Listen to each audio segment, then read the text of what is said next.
Good morning. When Jesus was coming to the end of his life, and he knew it was the end, he tried to tell the disciples a bit about what would happen after he was gone. To reassure them, Jesus told them that God loved them and that one day they would be scattered to their own homes and Jesus would be with God.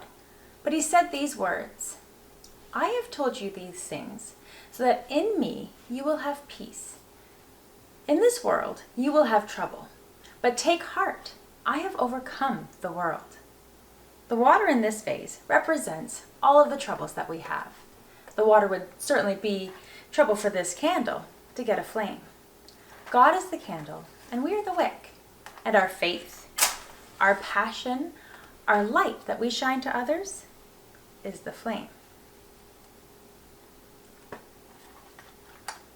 Who would have thought this time last year that a global pandemic would change our world so much?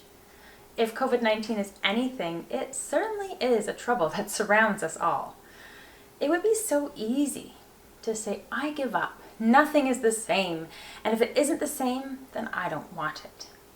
But we can take heart, we can find peace, we can keep our flame burning amid the troubles of the pandemic.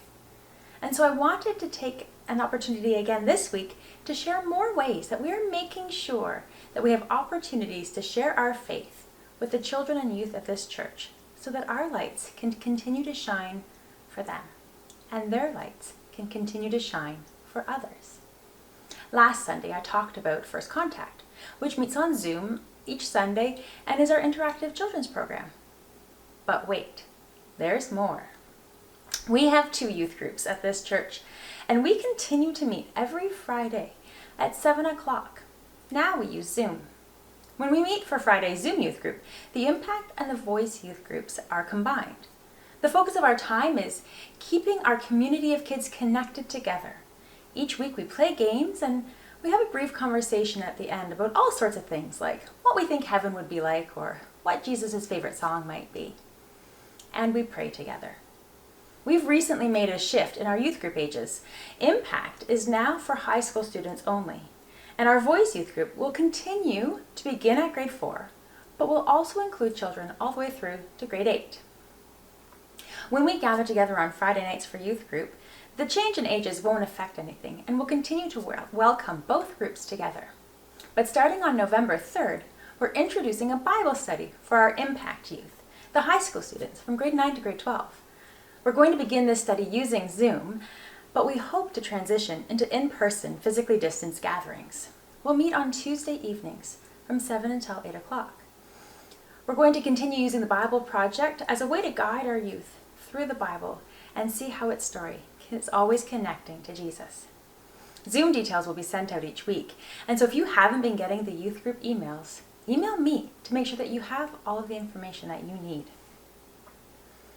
And look, surrounded by water, with the wick now below the water level, and our candle still burns. Speaking of water representing our troubles, FAM-BC was rained out 4 weeks in a row. But we can take heart. We have an amazing plan that has grown from this. Starting next Wednesday on October 28th, we will be hosting family worship services in the sanctuary. These services will provide families an opportunity to worship together in a way that accommodates the wiggles in children by requiring them to wiggle, although we do just call it actions to songs. Each week will include elements of worship service, Bible readings, message, prayer, plus some fun extras, and all of these aspects will be created specifically with families and children in mind. These services will require pre-registration, the same way that Sunday worship does. The form is found in the news portion of the church's website. Physical distancing will be in place and masks will be required.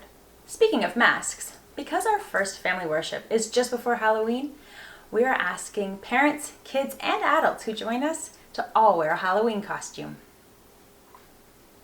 And here our candle is still burning. God's protection from the trouble doesn't mean that we won't have troubles, but through Him we have peace, that even when we are surrounded by a situation that could easily extinguish our light, we can find hope and encouragement from a God who loves us. And in this way, we can keep our light shining bright. We hope that you will embrace the opportunities that we have for children and youth to gather together, both in person and virtually, that allow us to keep connected and keep shining for each other.